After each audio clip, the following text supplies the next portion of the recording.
Panalangin kay San Jose. Patron ng mga ama, may sakit at mga naghihinalo. O banal na San Jose, mahabaging ama at tapat na tagapangalaga ni Jesus, at kalinis-linisang esposo ng Birhen Maria, samahan mo ako sa aking panalangin upang ito ay maging ganap at karapat-dapat na dinggin ng Diyos Ama.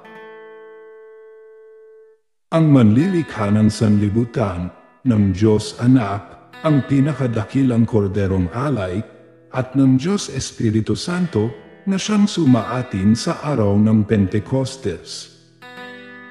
Banggitin ang mga kahilingan.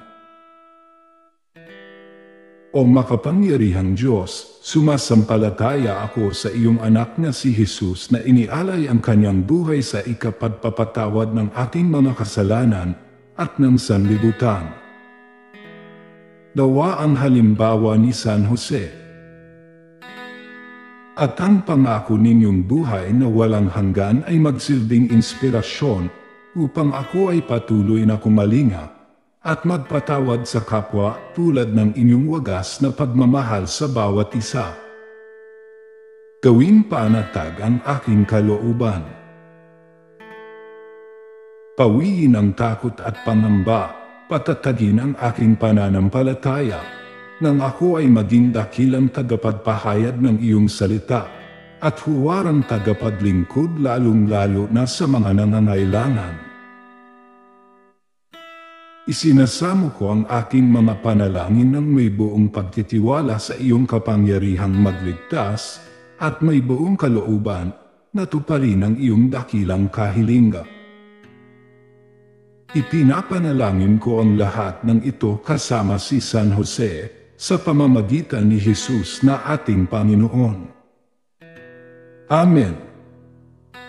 Banal na San Jose, samahan ako sa aking panalangin sa Diyos at sa aking panalangin para sa kapwa. Banggitin ang mga kahilingan. Basbasan ako sa aking pagtanggap at pag-unawa sa dakilang plano ng Diyos, ang kaligtasan ng sanlibutan, at sa aking pakikiisa sa ikatutupad nito.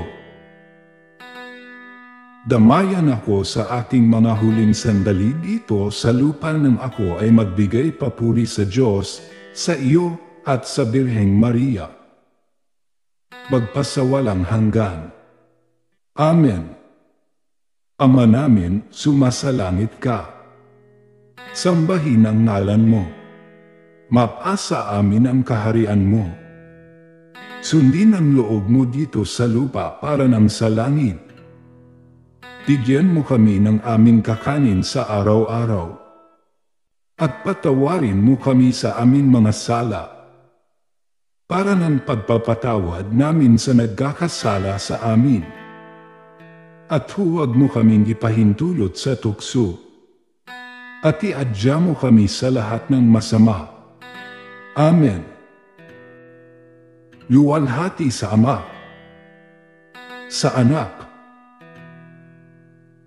at sa Diyos Espiritu Santo, kapara noong unang-una, ngayon at magpasawalang hanggan. Amen.